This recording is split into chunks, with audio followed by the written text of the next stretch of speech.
ఈ రాజకీయ ప్రస్థానంలో ప్రజలే తన ఊపిరిగా, ప్రజల సమస్యలే తన ఆయుధంగా, రాజకీయ కురుక్షేత్రంలో అలుపెరగని యుద్ధం చేసి అసూలు బాసిన పేద ప్రజా పోరాట యోధుడు, అక్రమార్కుల సింహ స్వప్నం, బడుగు బలహీనుల ప్రియనేస్తం, అన్నా అని పిలిస్తే నేనున్నా అనే పీజేఆర్, ప్రజల కోసం పుట్టి ప్రజల కోసం బ్రతికి ప్రజాసేవలోనే ఊపిరి వదిలిన ఆ మహావీరుడి జీవిత గాథని తన బిడ్డకు చెప్తున్న ఓ తండ్రి. నాన్న నాన్న, ఎంత జనమో! ఎవరు నాన్న వాళ్ళంతా? వాళ్లంతా గుండె నిండా నింపుకున్న ప్రేమతో, మా నాయకుడు ఇక కళ్ళు తెరవడే అనేటువంటి బాధతో అందని లోకాలకు వెళ్లిపోయిన ఆ ప్రజానాయకుడి ఆత్మను శాంతింపచేయటానికి వచ్చిన జనసముద్రమమ్మా. అంత గొప్ప నాయకుడా? నాన్న, ఆ నాయకుడి గురించి ఇంకొంచెం చెప్పు నాన్నా. ఆయన పాపిరెడ్డి శివమ్మగార్లకు పుట్టిన మగబిడ్డ పి జనార్దన్ రెడ్డి. చిన్నప్పట్నుండే ఆయనకు పేదవాడు అంటే ప్రాణం. పేదరికాన్ని ఎదిరించే గుణం ఆయన సొంతం. నీతి నిజాయితీ ఆయన నైజం. అయితే డబ్బున్న గొప్పోళ్లకు ఆయన శత్రువా నాన్నా? లేదమ్మా, డబ్బున్న వాళ్లమనే అహంకారంతో అన్యాయం అక్రమం చేసేటి వాళ్లే ఆయనకు శత్రువులు. భూ కబ్జాలు చేస్తూ రాజకీయ దోపిడీలు చేసేవాళ్లే ఆయనకు విరోధులు. ఆయనేం చదువుకున్నారు నాన్నా? మరి ఆయన ఎలా ఎదురించేవారు? వాళ్లతో ఎలా పోరాడేవారు? ఆయన చదివింది ఎలక్ట్రికల్ ఇంజనీరింగ్ అయినా అంతకు 100 రెట్లు జ్ఞానం, విజ్ఞానం, సంస్కారం, భక్తి, ప్రేమ కలిగిన మహానుభావుడు. హిందూ, ముస్లిం, క్రిస్టియన్ అందర్నీ తన సొంత సోదరుల్లా, ఆత్మబంధువుల్లా చూసేవారు. పేదవాళ్లను అపహాస్యం చేసేవాళ్లను తన ప్రజాబలంతో ఎదిరించేవారు. కల్మషం లేని యూనియన్ నాయకుడిగా తన కార్మిక సోదరుల కుటుంబాల కోసం తాను ముందుండి ఎదురు నిలిచేవారు. ఉద్యమాల్లో పాల్గొని సభలు చర్చలు పెట్టి ఎన్నోసార్లు పోలీసు వాళ్ల లాఠీ దెబ్బల్ని తట్టుకుని 1967లో ట్రేడ్ యూనియన్ లీడర్గా తన ప్రజా రాజకీయ ప్రస్థానాన్ని ప్రారంభించి అసెంబ్లీలో అడుగుపెట్టారు. అంటే ప్రజానాయకుడి నుండి రాజకీయ నాయకుడయ్యారన్నమాట. అవునమ్మా, పేదవాళ్లకు అందాల్సిన వసతులన్నీ రాజకీయ అక్రమార్కులు అక్రమంగా తరలిస్తుంటే వాటిని పేద ప్రజలకు చేర్చటానికే అసెంబ్లీలో అడుగుపెట్టారు. అంటే ఈ ఆంధ్రప్రదేశ్లో ఎంతో మంది ఉన్నారు, అందరికీనా? ఈ హైదరాబాద్ నగరంలో రోజురోజుకీ వలస వస్తున్న వాళ్లందరికీ తాగడానికి మంచినీళ్లు, తినటానికి సరైన బియ్యం, ఉండటానికి గూడు, కట్టుకోవడానికి గుడ్డలు, పిల్లలు చదువుకోవడానికి స్కూళ్లు, వాళ్లకి పుస్తకాలు అన్నీ సక్రమంగా అందేలా చేసేవారు. సమయానికి అందకపోతే ఎంతుంటే అంత వాళ్లకి సహాయం చేసి ఆదుకునేవారు. కూరగాయలు, పండ్లు, పూలు అమ్ముకునే వాళ్లకి, పాన్ డబ్బాల వాళ్ల ప్రారంభోత్సవానికి, చెరుకు రసం బండివారికి, చెప్పులు కుట్టేవారికి కూడా ఆయన ప్రారంభోత్సవం చేసేవారు. అవునమ్మా, ఆయన వచ్చి ప్రారంభోత్సవం చేసిన ఫోటోనే వాళ్లు మున్సిపాలిటీ ట్రాఫిక్ వాల్ నుండి రక్షణగా ఒక సర్టిఫికెట్గా నేటికీ పెట్టుకున్నారు. ఎంత బావుంది నాన్న! ఇంకా ఏమేం చేశారో చెప్పవా? నాకింకా వినాలనుంది నాన్నా. చెప్తానమ్మా. పారిశుద్ధ్య లోపాలకు డ్రైనేజీలు, రోడ్లు, బస్టాప్లు, బస్సులు, కమ్యూనిటీ హాళ్లు, గుడులు, వికలాంగులకు ఉపాధి, వృద్ధులకు పింఛన్లు, మహిళలకు కుట్టు మిషన్లు, చేతి వృత్తులు కల్పించి వారికి ఆదరణ కల్పించారు. అంతేకాదమ్మా, మెట్రో రైలు ప్రతిపాదనను బలంగా చెప్పింది ఆయనే. ఆయన ఎక్కడెక్కడ అభివృద్ధి చేశారు నాన్న? బోరబండ, కార్మిక నగర్, జవహర్ నగర్, రెహమత్ నగర్, కృష్ణానగర్, యాదగిరి నగర్, లక్ష్మీ నరసింహనగర్, ఇందిరానగర్, ఖైరతాబాద్ మక్తా, పీజేఆర్ నగర్, అల్వాల్, మియాపూర్, కూకట్పల్లి, భీమరావు బాడా, ఫిలిం నగర్, ఇలా ఎన్నో ప్రాంతాలకు ఆయనే ఒకనాడు అండ. అందుకనే ప్రజలంతా ఆయనకు గుడి కట్టారు. ఒక్క వీళ్లకేనా? ఇటువంటి నాయకుడు అందరికీ ఉంటే ఎంత బావుండేది నాన్న. ఒక్క వీళ్ల వరకే కాదమ్మా, కృష్ణా జలాల తరలింపుకై అపర భగీరథుడిలా పాటుపడ్డారు. ప్రజల కోసం 610 జీవోని, పోతిరెడ్డుపాడు కోసం అసెంబ్లీలో అందరి ముందు సింహ గర్జనలా తన వాదన వినిపించేవారు. ఆల్మట్టి డ్యాం గురించి స్వార్థపూరిత నాయకులందరిపై తిరగబడ్డారు. భక్తుల కోసం జూబ్లీహిల్స్లో పెద్దమ్మ దేవాలయాన్ని నిర్మించి కొన్ని లక్షల మంది భక్తులకు ఆనందాన్ని పంచారు.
జనం కోసం, జన జీవనం కోసం కాంగ్రెస్ పార్టీని తన ఊపిరిగా బతుకుతూ ఆ పార్టీ ఆవిర్భావ దినోత్సవం రోజే ఆ మహనీయుడు తన తుది శ్వాస విడిచారమ్మా.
ఆయన లాంటి నాయకుడు మనకు మళ్ళీ రాడా నాన్న? ఊరుకోమ్మా, ఊరుకో. ఈరోజు హరినగర్లో ఉండే సోదరులు కానీ, పెద్దలు కానీ, సోదరులు కానీ ఎన్నో సంవత్సరాల నుండి వాళ్ళు ఉంటా ఉన్నారు. సుమారు 30-40 సంవత్సరాల నుండి. మరి ఇక్కడ బోడబండ ఉన్నప్పుడు ఇక్కడ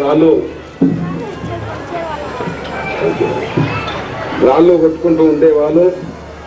మరి అటువంటిది అక్కడ స్థిరపడిన తర్వాత మరి ముఖ్యంగా వాళ్ళ బస్తీ ఏర్పడిన తర్వాతనే నేను అనుకుంటా పక్కకు రామారావు నగర్ కానీ వేరే వేరే బస్తీలు వచ్చినాయి. వచ్చిన వారు అదే అక్కడనే మాకు పట్టాలు కావాలి, లేకపోతే మాకు స్థలం అక్కడనే కావాలి, పక్కకి ఇస్తామంటే కూడా మేము పోదు, మాకు ఇక్కడనే ఉండాలన్న పట్టుదలతో మరి వారు అక్కడనే ఉండడం జరిగింది. మరి కొన్ని రోజుల తర్వాత ఈ నవాబ్ ఎవరైతే స్థలం యొక్క యజమాని ఉన్నాడో అతను అది ఒక సినిమా థియేటర్ వాళ్ళకని అమ్మడం జరిగింది. అయితే వాళ్ళు వచ్చి ఇక్కడ ఉండే వారిని ఇబ్బంది పెట్టి మీరు ఇక్కడ నుండి వెళ్ళిపోవాలని ఎన్నో ఇక్కట్లు పెట్టిన సంగతి కూడా అక్కడ ఉండే నివాసులకు, ఇక్కడ గోడబండ వాసులకు తెలుసు. మరి అప్పుడు భయభ్రాంతులు చేసి బయటికి వెళ్ళి మందిని తెచ్చి ఏదో విధంగా ఎలగొట్టాలన్న ప్రయత్నం చేసినప్పుడు మరి అక్కడ ఉన్న సోదరులు మన దగ్గర రావడము, మరి దాన్ని తెలియజేయడము, మనం వచ్చిన తర్వాత వారితో మాట్లాడి మీరు ఎటువంటి వారి పైన దౌర్జన్యం చేస్తే మేము ఊరుకోము,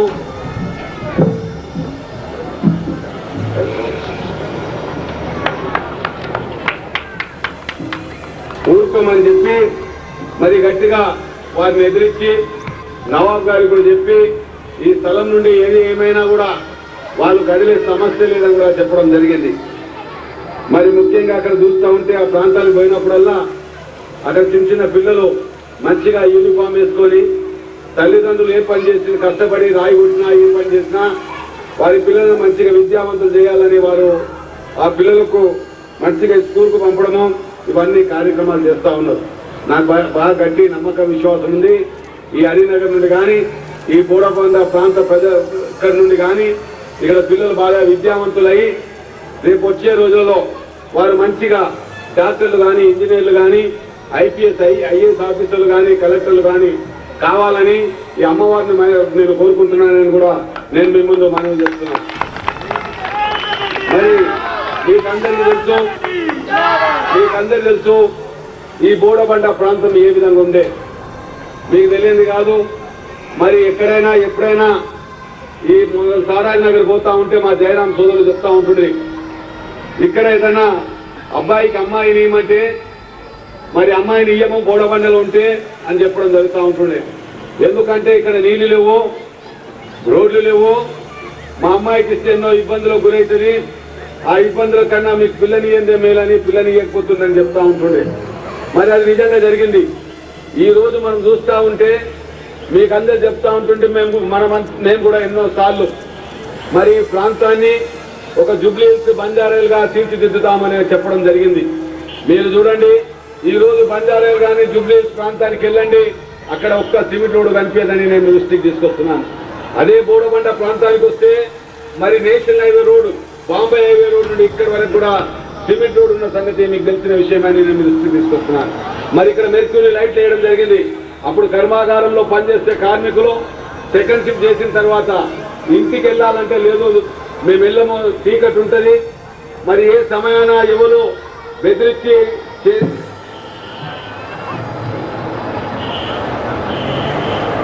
గడియాళ్ళు కానీ సైకిళ్ళు కానీ గుంజుకొని పోతారు. కావున మేము పోమన్న ఉద్దేశంతో ఫ్యాక్టరీలలో నిద్రపోతూ ఉంటుంది సెకండ్ షిఫ్ట్ చేసిన తర్వాత. మరి అటువంటి ఈరోజు ఏ ఇబ్బంది లేకుండా, ఏ కష్టాలు లేకుండా, రోడ్డు వర్షాలు ఎంత వర్షం పడ్డా రోడ్లకు పాడు కాకుండా మంచిగా రాగలుగుతున్నాం. ఈ పని అంతా చెయ్యగలిగినామంటే నా గొప్పతనం కాదు, ఇక్కడ ఉన్న సోదరిమణులు మీరంతా మా పైన దయ ఉంచి మమ్మల్ని 1978 నుండి మాలో మీరంతా మమ్మల్ని మీ సోదరునిగా భావించి మీ బిడ్డగా భావించి ఏ ఓటేసి మమ్మల్ని గెలిపిస్తున్నాం. ఇదంతా మీ కష్ట ఫలితమే మేము ఈ పనులు చేయగలుగుతున్నామని నేను దృష్టికి తీసుకొస్తున్నాను సోదరులారా. కావున ఈ రోజు మేము ప్రతిపక్ష నాయకుడిగా ఉన్నా, ఇంతకు ముందు మినిస్టర్ ఉన్నా, ఇంతకు ముందు ఎమ్మెల్యే ఉన్నా, ఇప్పుడు ఎమ్మెల్యే ఉన్నా, మరి మీ ఆశీస్సుల వల్లనే ఉన్నామని మనవి చేస్తున్నాను.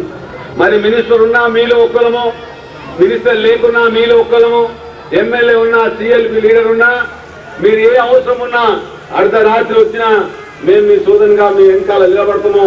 మీరు ఫోన్ చేసినా మేము పలుకుతామని కూడా నేను కావున ఈ రోజు అదే ఆలోచించి ఈ హరినగర్ లో ఏవైతే చిన్న చిన్న ఇళ్లలో ఉన్నారో, గుడిసెలలో ఉన్నారో, అక్కడ ఉండే సోదరిమణులు ఎవరో కాదు, దూరం వాళ్ళు కాదు, మా తల్లి, మా సోదరుమణులు, మా అన్నదమ్ముల లెక్క ఉన్న వాళ్ళే. ఏ ఇబ్బంది వచ్చినా వారికి ఇల్లు కాల్ చేసి వెళ్ళిపోమన్నా, ఆ ఇల్లు కూలగొట్టినా మా సొంత వారి ఇల్లు కూలగొట్టినట్లని మేము భావించడమని నేను దృష్టికి తీసుకొస్తున్నాను. అందుకే అక్కడ నుండి ఎవరైనా కదలకుండా అక్కడ ఆపడం జరిగింది. అదే కాకుండా మీకు తెలుసు, ఇక్కడ ఉన్న శ్రీరామ్ నగర్ కానీ, కార్మిక నగర్ కానీ, జవహర్ నగర్ కానీ, రైమత్ నగర్ కానీ, ఇక్కడ బోడబండలు ఎన్నో ప్రాంతాలలో మున్సిపల్ వాళ్ళు వచ్చి, రెవెన్యూ వాళ్ళు వచ్చి ఇల్లు కూలగొట్టడానికి ప్రయత్నం చేస్తే అవి ఆపడం జరిగింది. ఈ మధ్యనే మీకు తెలుసు 28వ జనవరి నాడు మరి ఇక్కడ జైల్సింగ్ నగర్ అనే బంజారాలో ఉంది. మరి అక్కడ మరి తెలుగుదేశం ప్రభుత్వం వచ్చిన తర్వాత, రామారావు గారు ముఖ్యమంత్రి అయిన తర్వాత లంబడి వాళ్ళ ఇల్లు, దళితుల ఇల్లు, హరిజనుల ఇల్లు అవి అక్కడ కూలగొడుతుందని తెలిసిన తర్వాత అక్కడ పోయి ఆపడం జరిగింది. ఆపితే మరి అక్కడ ఉన్న కలెక్టర్ ఇట్లా లేదు, ఎవరైనా కూడా మేము అరెస్ట్ చేస్తామో, మేము పట్టుకపోతామంటే, జైల్లో పెడతామంటే మీరు జైల్లో పెట్టండి, మీరు ఎక్కడైనా పంపండి, ఈ ఇండ్లు మేము ఉన్నప్పుడు కూలగొట్టదని అడ్డం పడ్డప్పుడు పోలీసులు 100లాది మంది వచ్చి మనల్ని అరెస్ట్ చేసి మరి అక్కడ మషీరాబాద్ జైల్లో పెట్టడం జరిగింది. 2 రోజులు మషీరాబాద్ జైల్లో పెట్టినా వాళ్ళు మీరు బెయిల్ మీద వెళ్ళాలి అని అడిగితే, కోర్టులో బెయిల్ గురించి అప్లై చేయాలంటే మేము కోర్టులో బెయిల్ అప్లై చేయము, మేమే తప్పు చేయలేదు, పేద ప్రజల ఇండ్లు కూలగొట్టడం న్యాయం కాదు, ఇది అన్యాయము, కావున మేము జైలుకు పోయినా పర్లేదు, ఏదైనా పర్లేదు, జైల్లో ఎన్ని రోజులు ఉన్నా పర్లేదని అక్కడనే ఉంటే, 2వ రోజు సోమవారం రోజు ఈ హైదరాబాద్ సిటీలో ఉండే ప్రజలు, పేద ప్రజలు కానీ, మరి ఇక్కడ ఉండే సోదరుమణులు కానీ, రంగారెడ్డి జిల్లాలో ఉండే ప్రజలు హైదరాబాద్ రంగారెడ్డి జిల్లా బంద్ చేస్తామని నిర్ణయించిన తర్వాత ఎన్టీ రామారావు గారు అప్పుడు ముఖ్యమంత్రి ఉండి భయపట్టి అర్ధరాత్రి మాకు వదిలేయాలని జైలుకు లెటర్ పంపించడం జరిగిందని నేను దృష్టికి తీసుకొస్తున్నాను. ఇక్కడ బోడబండలో సుమారు 2 కోట్ల రూపాయలు ఖర్చు పెట్టి ఇక్కడ ఓవర్ ట్యాంక్ కట్టేయడం జరుగుతుంది. ఈ ఓవర్ ట్యాంక్ కట్టించినట్లయితే ఇక్కడ బోడబండకు కానీ, శ్రీరామ్ నగర్ కానీ, అబీ ఫాతిమా నగర్ కానీ, ఇందిరానగర్ కానీ, కార్మిక నగర్ కానీ, మరి ఇవన్నీ బస్తీలకు, ఈ నూక రామచంద్రారెడ్డి నగర్ కానీ, ఈ రామారావు నగర్ కానీ, మూర్తి నగర్ కానీ, మరి స్నేహపురి కాలనీ కానీ, ఇవన్నీ కాలనీలకు, కబీర్ నగర్, మరి బబ్బు కూడా ఈ ప్రాంతానికి అంతా కూడా ఆ ఓవర్ లైన్ నుండి నీళ్లు పెద్ద ట్యాంక్ కడుతుంది. ఇక్కడ ఆ ట్యాంక్ ద్వారా నీళ్లు కూడా రావడం జరుగుతాయని కూడా నేను దృష్టికి తీసుకొస్తున్నాను. కావున ఇవన్నీ ఎన్నో కార్యక్రమాలు గత ప్రభుత్వం ఉన్నప్పుడు తీసుకోవడం జరిగింది. మరి ఆ ఉడా వాళ్ళకు ఉడా తరఫున లోన్లు కూడా తీసుకోవడం జరుగుతూ ఉందని మేము ప్రపోజల్ పెట్టినాము. బస్సు కూడా ఇప్పుడు అక్కడ వరకు పోతా ఉన్నాయి. మరి సిమెంట్ రోడ్ కూడా అక్కడ వరకు వేపించి అక్కడ వరకు కూడా మెర్క్యూరీ లైట్లు తీసుకుపోవాలనే ఉద్దేశంతో ఉన్నామని కూడా నేను దృష్టికి తీసుకొస్తున్నాను. ఈ ప్రాంత ప్రజలు ఏ విధంగా అయితే బంజారాలో, జుబ్లీహిల్స్ లో ఉన్న వాళ్ళు మాకు మంచిగా లైట్ ఉంది, మంచిగా వోల్టేజ్ ఉంది, మంచి ఓట్లు ఉన్నాయో, ఇక్కడ ఉండే ప్రజలకు కూడా, ఇక్కడ ఉండే బాలబాలికలకు కూడా, వారి అందరికీ కూడా అదే విధంగా సదుపాయాలు కలిగాలన్నది మా ముఖ్య ఉద్దేశం.